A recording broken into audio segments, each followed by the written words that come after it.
Hello students, आज के इस वीडियो लेक्चर में हम पढ़ने वाले हैं IUPAC naming of aromatic compound. मतलब एरोमेटिक कंपाउंड में हम मेनली बेंजीन की बात करते हैं और बेंजीन में जब हम देखते हैं कि कब इसे कभी फिनाइल की तरह यूज़ करते हैं, कभी हम इसे बेंजीन वर्ड यूज़ करते हैं, तो ये काफ़ी कन्फ्यूज़न होता है। इसलिए हम यहाँ पे ये क्लियर करने वाले हैं कि कब हम इन्हें फिनाइल की तरह बोलना है और कब हम इसे बेंजीन की तरह ट्रीट करना है। तो देखिए आपके पास में ये बना हुआ है, ये जो कंपाउंड है इसे हम C6H6 कहते हैं और इसका नाम क्या हो जाएगा, आपका बेंजीन नाम हो जाता है।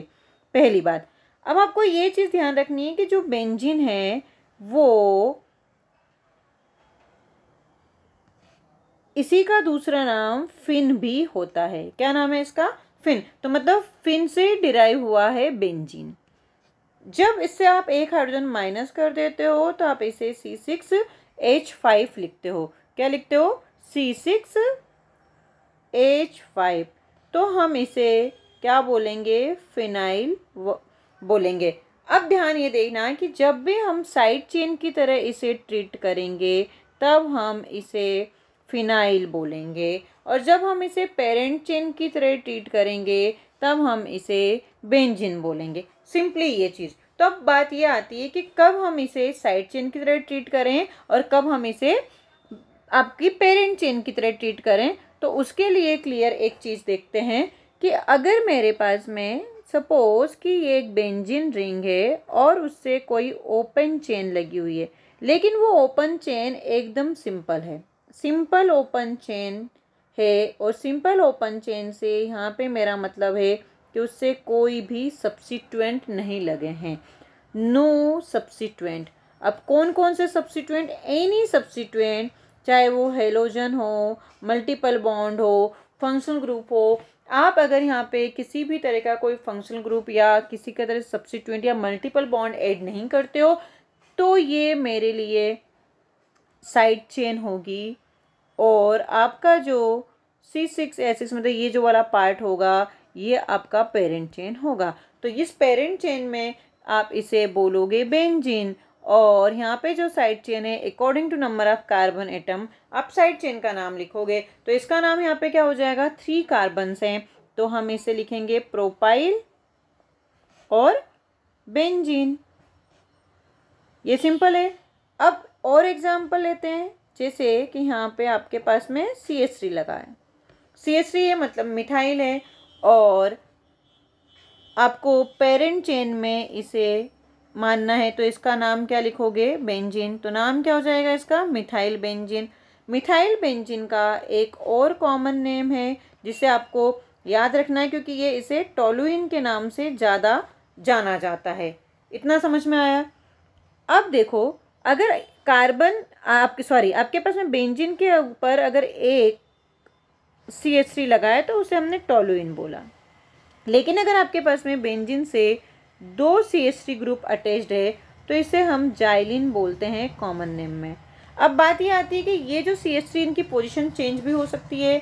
तो देखो बच्चों, यहाँ पे 2 CH3 ग्रुप लगे हुए हैं बेंजीन से, तो उसे जाइलिन तो बोलेंगे, लेकिन जब पोजीशन चेंज हो जाती है तो उसके रिस्पेक्ट हम क्या बोलेंगे? तो आपको यहाँ पे कुछ चीज़ें याद रखनी है, जैसे कि अगर कोई बेंजीन से ग्रुप जुड़ा हुआ है, तो बेंजीन से अगर कोई ग्रुप जुड़ा हुआ है तो उसके जो पास वाली पोजीशन होगी, पास वाली पोजीशन मतलब ये वाली पोजीशन, इसे हम बोलते हैं ऑर्थो पोजीशन। क्या बोलेंगे? Ortho position, right. इसको मैं बोलूँगी ऑर्थो, और यहाँ पे भी मेरे पास में ये क्या आएगी? ऑर्थो पोजीशन ही आएगी। ऑर्थो के पास वाली जो पोजीशन होगी वो मेटा पोजीशन होगी। क्या होगी? मेटा पोजीशन होगी। और ग्रुप के पेरों में हम इसे पेरा पोजीशन कहते हैं। आप इस तरह से याद रख सकते हो। 3 पोजीशन होती है किसी भी ग्रुप के रिस्पेक्ट में, ऑर्थो, मेटा एंड पेरा। तो इस वाले कंपाउंड में आप देखें कि आपने इसे एक ग्रुप मान लिया कि ये कोई CH3 एक ग्रुप है, इसके जस्ट पास वाले कार्बन पे CH3 ग्रुप लगा है, मतलब ऑर्थो पोजीशन पे लगा है, तो इसलिए हम क्या बोलेंगे? ऑर्थो जाइलिन बोलेंगे। तो ऑर्थो जाइलिन का नाम क्या हो जाएगा? आप इसे 1 नंबर दें, इसे 2 नंबर दें, तो इसका पूरा IUPAC नाम हो जाएगा 1,2 डाई मिथाइल बेंजीन। क्या नाम हो जाएगा इसका? 1,2 डाइमिथाइल बेंजीन। क्लियर? और देखें,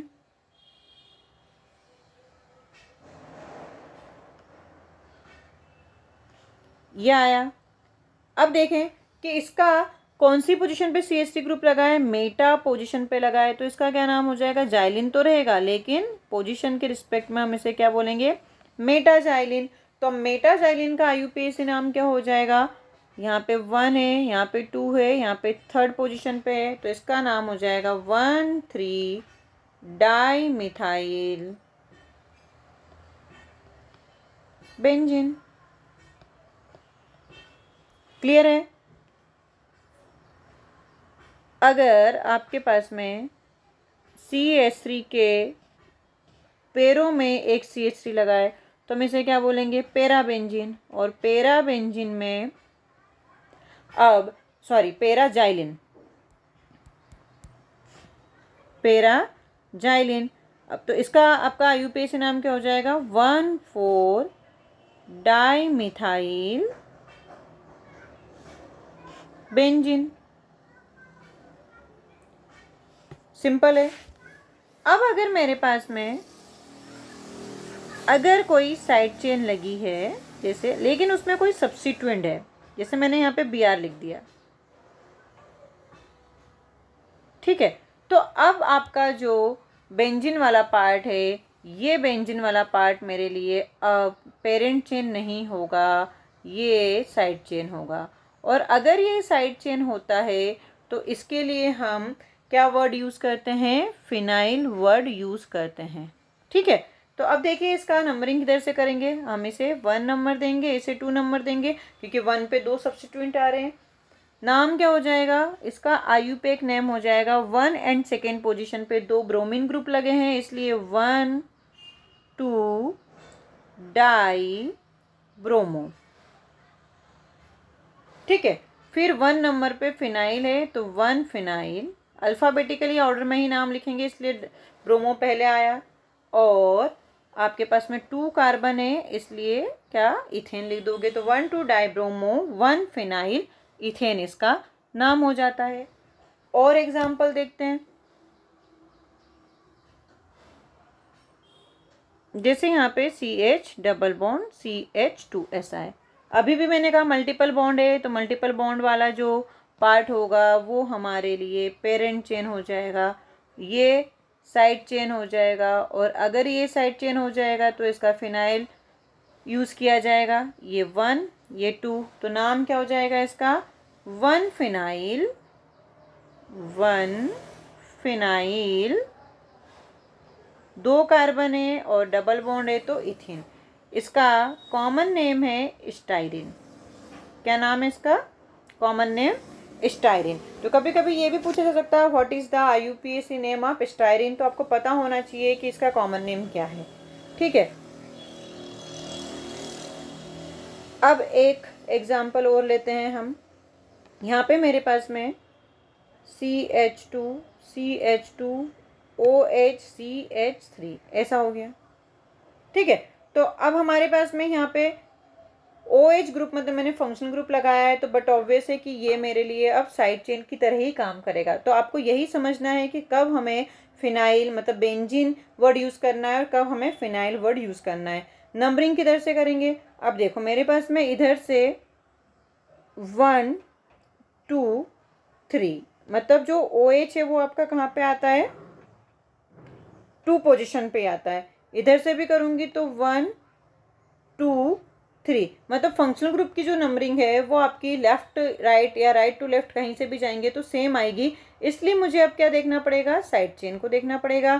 तो मेरे पास में साइड चेन कहाँ से पास में आ रही है, इधर से पास में आ रही है, तो इसका नाम क्या हो जाएगा, 1 फिनाइल 1 फिनाइल प्रोप 2 ऑल या प्रोपेन 2 ऑल, ऐसे भी आप लिख सकते हैं पूरा नाम। समझ में आई बात। अब देखिए मैंने यहाँ पे कुछ एग्जांपल्स दिए हैं, इनका आप नाम बताइए मुझे कि क्या इनका IUPAC नाम लिखेंगे। तो सबसे पहले आपको ये आइडेंटिफाई करना है कि क्या यहाँ पे साइड चेन फिनाइल की तरह हो गया, बट ऑब्वियस है OH है आपका मेन, तो यहाँ पे आपका मेन फंक्शनल ग्रुप इसमें है, तो आपके पास में पेरेंट चेन ये हो जाएगी। नंबरिंग आप यहाँ से करोगे 1 2 3 4 5, तो इसका नाम क्या हो जाएगा। 4 नंबर पे आपके पास में नाइट्रो है, अल्फ़ाबेटिकली ऑर्डर में नाम लिखेंगे 4 नाइट्रो। 3rd नंबर पे फिनाइल ग्रुप है 3 फिनाइल। ठीक है, फिर क्या लिखोगे आप मेरे पास में 2 नंबर पे, तो पेंटेन 2 ऑल या 2 पेंटेनॉल, तो मैं यहाँ पे लिखती हूँ पेंटेन 2 ऑल, ये इसका पूरा नाम हो गया। अब इस कंपाउंड का नाम देखें आप, यहाँ पे देखा हमने कि इधर मेरे पास में कार्बोक्सिलिक एसिड है। अब कार्बोक्सिलिक एसिड है तो यही मेरे लिए क्या हो जाएगा पेरेंट चेन, तो 1 2 3 4, तो 3rd नंबर पे आपके पास में एक साइड चेन है जिसका नाम फिनाइल होगा। Total number of carbon atom 4 है, इसलिए ब्यूटेनोइक एसिड, ये इसका पूरा नाम हो जाएगा। इस वाले कंपाउंड में देखें तो आपको पता है कि जब आपके पास में टर्मिनल फंक्शनल ग्रुप जो होते हैं वो रिंग से डायरेक्टली अटैच होते हैं तो उनका हम सफिक्स 2 यूज़ करते हैं। क्या यूज़ करते हैं, सफिक्स 2, और इसका सफिक्स 2 क्या होता है, कार्बोक्सिलिक एसिड ही होता है, इसलिए बेंजीन कार्बोक्सिलिक एसिड इसका नाम हो जाएगा। इसका कॉमन नेम ज़्यादा फेमस है, इसलिए इसका कॉमन नेम आप याद रखोगे तो ज़्यादा सही होगा। इसका कॉमन नेम होता है बेंजोइक एसिड। क्या नाम होगा, बेंजोइक एसिड, ये आपको याद रखना है। अब इस वाले कंपाउंड का क्या नाम हो जाएगा, मेरे पास में ये है बेंजीन, और again C double bond Cl जो होगा वो क्या है, इसका सफिक्स 2 यूज़ किया जाएगा, तो नाम क्या हो जाएगा इसका, बेंजीन। सफिक्स 2 इसका होता है कार्बोनाइल हेलाइड, तो कार्बोनाइल यहाँ पे Cl है इसलिए क्लोराइड इसका नाम हो जाएगा। समझ में आई बात। और कुछ एग्जांपल्स देखते हैं। इस वाले एग्जांपल का क्या नाम होगा, यहाँ पे मेरे पास में again C double bond NH2, मतलब टर्मिनल एंड नॉन टर्मिनल में से टर्मिनल फंक्शनल ग्रुप प्रेजेंट है, तो टर्मिनल फंक्शनल ग्रुप में हम सफिक्स 2 यूज़ करते हैं, इसलिए इसका क्या नाम हो जाएगा, बेंजीन कार्बोक्सामाइड, क्योंकि सफिक्स 2 इसका क्या होता है, कार्बोक्सामाइड होता है। यहाँ पे मेरे पास में बेंजी जो वर्ड था, तो बेंजी से बेंजीनॉल, और इसी को हम क्या बोलते थे, फिन बोलते हैं, तो इसलिए इसका जो कॉमन ज़्यादा नाम चलता है फेमस वो है फिनॉल। तो बेंजीनॉल आप इसे IUPAC नाम होगा, और कॉमनली इसे क्या बोलोगे आप, फिनॉल बोलोगे। यहाँ पे मेरे पास में बेंजीन है उससे NH2 लगा हुआ है, तो नाम क्या हो जाएगा, बेंजीनामीन। क्या नाम होगा, बेंजीनामीन, और इसका जो कॉमन नेम है एनिलीन। तो यहाँ पे कुछ कंपाउंड ऐसे हैं जैसे मैंने बताया बेंजोइक एसिड, ये आपका फिनॉल, इनके कॉमन नेम ज़्यादा फेमस है, तो जहाँ जहाँ पे मैंने कॉमन नेम पे ज़्यादा जोर दिया है उन्हें आपको याद रखना है। इसका क्या नाम हो जाएगा IUPAC नेम, ये आपका एस्टर है, और एस्टर भी आपका क्या आता है, टर्मिनल फंक्शनल ग्रुप आता है, तो सफिक्स 2 यूज़ करेंगे। ये वाला पार्ट क्या है आपका, इथाइल है, तो हम इसे इथाइल लिखेंगे। उसके बाद में बेंजीन और एस्टर में हम सफिक्स 2 यूज़ करते हैं कार्बोक्सिलेट, तो पूरा नाम क्या हो जाएगा इसका, इथाइल बेंजीन कार्बोक्सिलेट। इतना क्लियर हुआ। तो ये था आपका कुछ एरोमेटिक कंपाउंड की नेमिंग, जहाँ पर आपको ध्यान रखना है कि फिनाइल वर्ड कब यूज़ करना है और बेंजीन वर्ड कब यूज़ करना है। Thank you.